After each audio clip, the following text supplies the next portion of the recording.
Assalamualaikum kawan-kawan ya. Semua AJK bahagian, AJK cawangan ya. Jadi kali ini saya nak buat satu video yang bertajuk ya, bagaimana nak buat permohonan tuntutan perjalanan bagi tujuan rawatan perubatan ya. Bagi siapa yang belum tahu lagi ya, kita ni sebagai pesara dan juga kita punya tanggungan lah.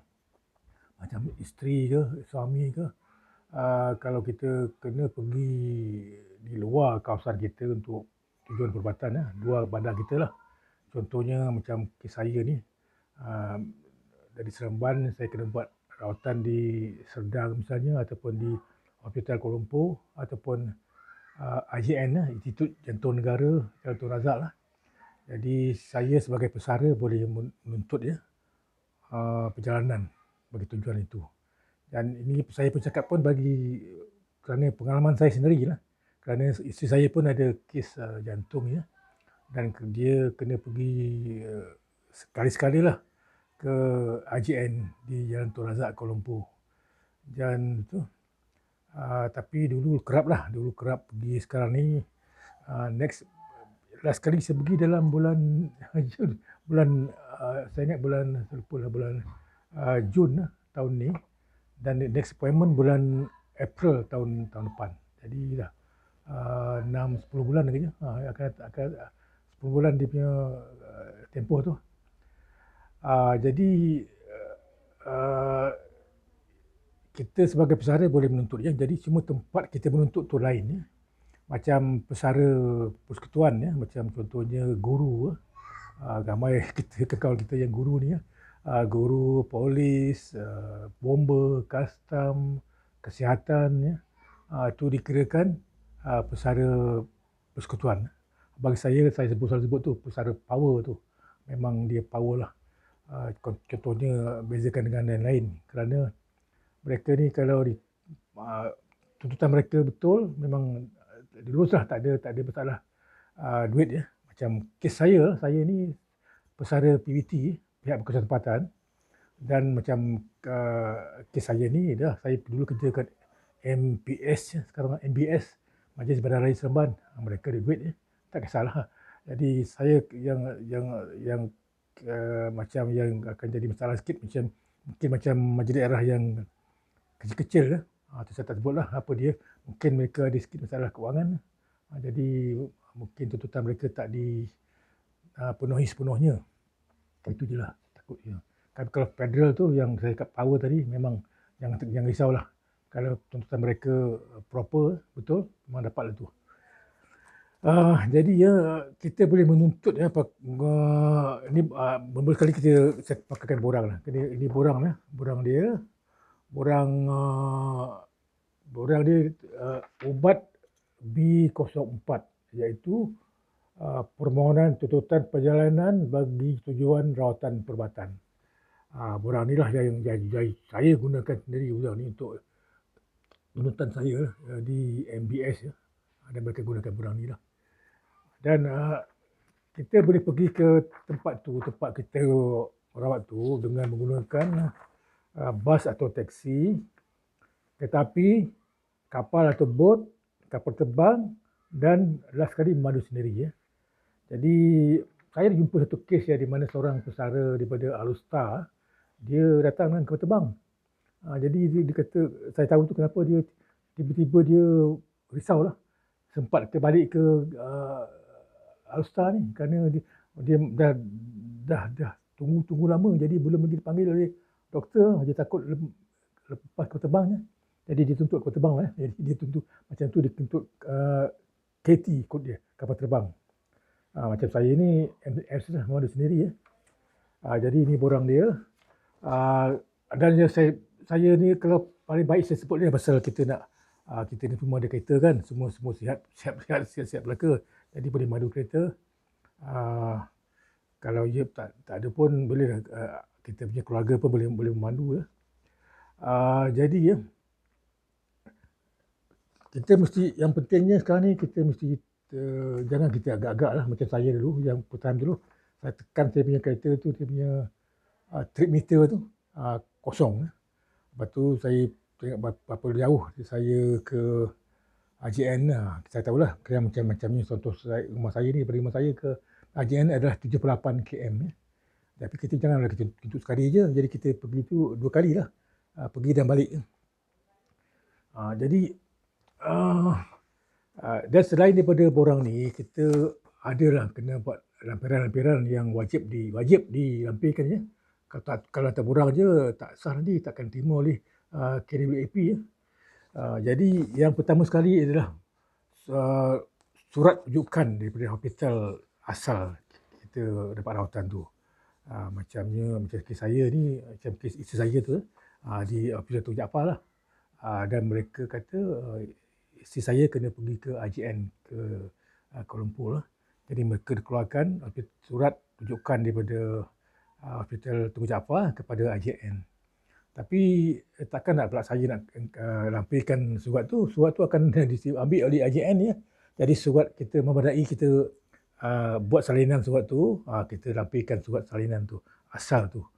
Surat salinan asal mengatakan yang pesara ataupun isteri atau suami kena pergi buat rawatan di AJN ya. Itu satu itu yang kena lampirkan. Yang kedua lah kad kita, yalah kalau kita dapat tu kita mesti dapat kad rujukan pergi ke tu, appointment letter, appointment card macam ni. Saya appointment card isteri saya di AJN ya. Dan juga di belakang tu adalah dia punya appointment date tu. Jadi tapi ini pun kita buat salinan bukan pasal kad ni kita kena simpan selalu lah. Tak boleh kita hantar pada KWAP, mana kita punya kopi nanti. Jadi kita buat salinan, kita menunjukkan bukti kita memang buat rawatan dekat tempat yang kita dirujuk tu. Contohnya Hospital Sedang, Hospital Kuala Lumpur ataupun AJN ya. Ini pun memadai salinan ya.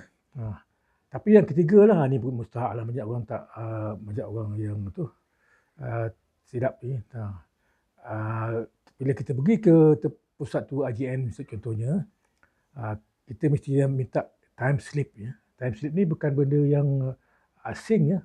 Kalau kita pergi ke hospital klinik swasta pun dia bagi time slip ya. Tujuannya satu je, macam contohnya sekarang ni, macam saya dulu pun masa pernah bekerja, macam kita pernah bekerja kan. Kita pun kalau bila kita pergi sakit sikit, kita pergi ke klinik ke, kita minta doktor bagi saya MC satu hari.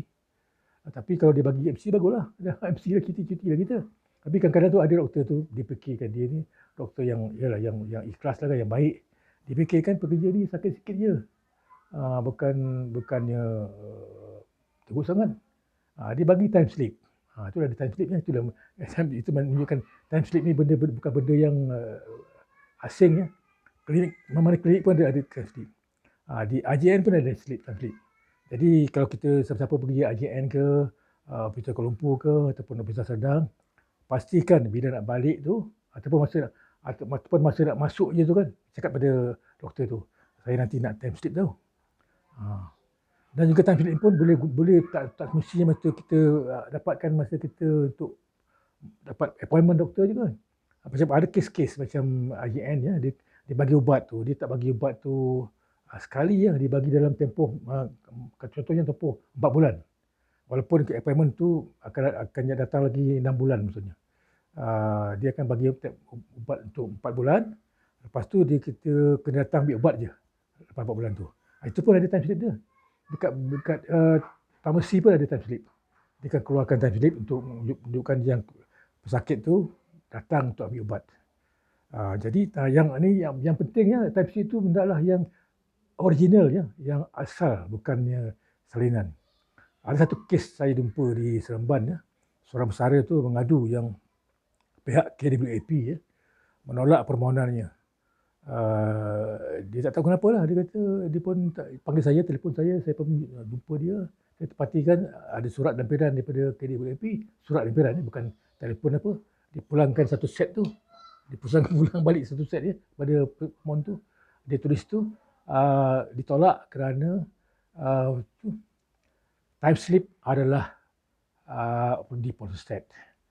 memang ya, saya pastikan memang ya, memang borang timesheet itu memang borang proses, tapi ditulis dan ditandatangani oleh staf AJN, itu dah jadikan dia tu original. Tapi apa yang berlaku dalam kes ni, kerana tulisan dan shop di timeslip tu adalah dalam dawat hitam. Jadi tak tahulah siapa staf ni, KWAP ni lurus bendul sangat ke. Dia tengok hitam, dia kata ini memang proses lah. Proses tu memang kita dapat, borang tu memang proses lah. Dia nampak tulisan hitam tu, dia kata semua terproses, dia kata.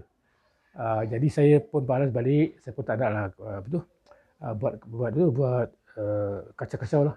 Saya kata minta tuan teliti balik borang tu. Walaupun borang tu proses, tapi tulisannya, tanda tangannya dan shopnya adalah original, asli. Jadi saya suruh dia pulang balik lah. Jadi lepas pun dia pun tak ada mengadu ni. Saya agak boleh dapat lah tu dia punya allowance tu. Allowance tu macam kes dia, allowance dia bagi pension ya. Macam kes saya tak. Saya MPS dia ya pension saya GPA lah, tapi kes saya dia bagi masuk bank terus lah. Tapi macam tu kes pesara kerajaan yang saya kata pesara power tadi, dia masukkan ke pension dia terus. Jadi okey, balik pada kes tadi, timestamp tadi. Jadi untuk menyelesaikan masalah tu, saya cakap pada pesara tu yang datang tu, saya kata awak standby satu pen biru lah. Pen biru macam ni lah. Pen biru pen biru bawa ke AJN, dia pun AJN lah. Pasal dia pun pesakit AJN, isteri dia pun pesakit AJN ke. Dua-dua tu dia jadi dia bila dia pergi dia tuntut sendiri dah. Bila isteri dia pergi dia tuntut bagi pihak isteri dia. Jadi dia tuntut pun pakai kereta lah, pakai malu sendiri ya. Jadi saya suruh dia bawa sediakan pen hitam. Pen biru lah.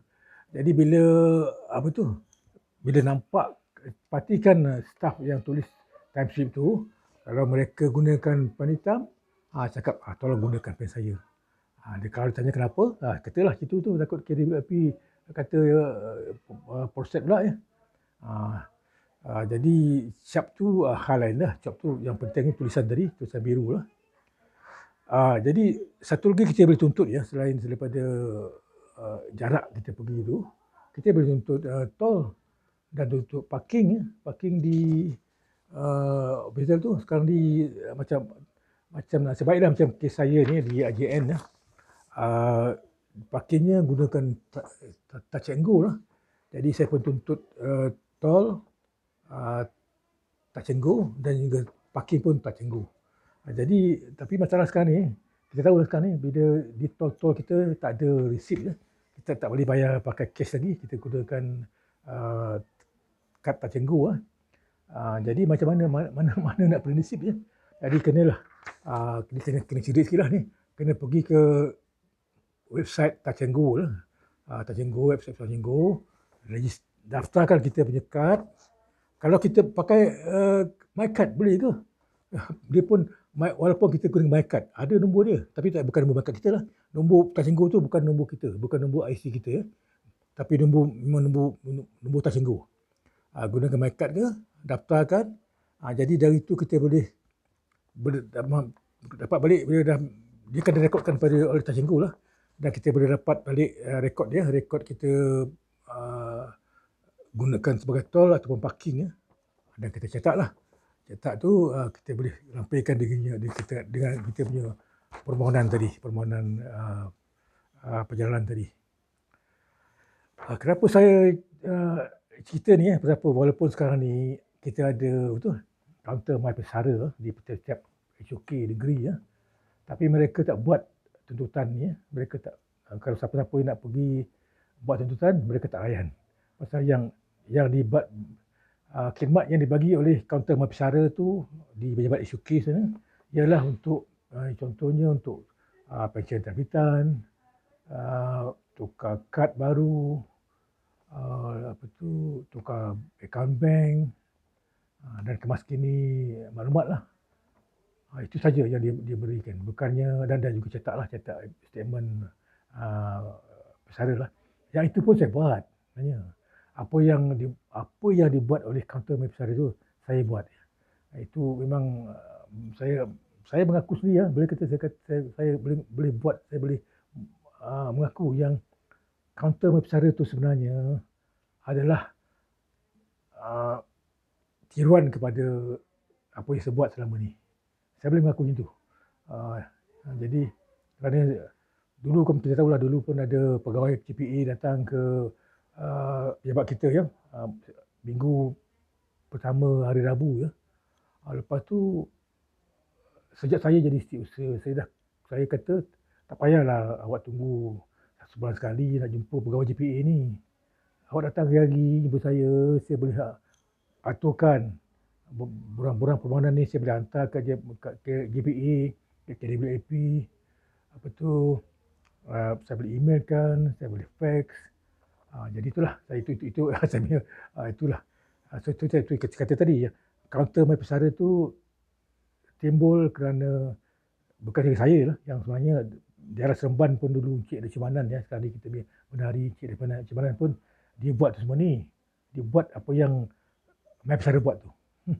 Dia buat dulu. Lepas tu saya jadi setiausaha, saya pun buat lah, ikut macam apa yang dibuat oleh Encik Cimanan untuk daerah Seremban ya. Jadi itu sajalah saya punya celoteh saya kali ni lah. Jadi kalau apa yang saya cakap ni ada masuk dalam saya punya akaun YouTube saya. Jadi kalau lah dah mungkin tuan-tuan dan puan-puan punya handphone tu dah lebih ke, dah penuh, tak dapat lagi nak masuk, tak dapat lagi simpan saya punya video ni kan, tak apa, boleh buang, boleh delete lah. Tapi lain kali boleh terus pergi ke komputer ke handphone, smartphone ke, tengok masuk ke saya punya YouTube saya. YouTube tajuk dia saya akan bagi nanti ialah tuntutan perjalanan perubatan. Okey, itu saja. Assalamualaikum, selamat petang. Over and out.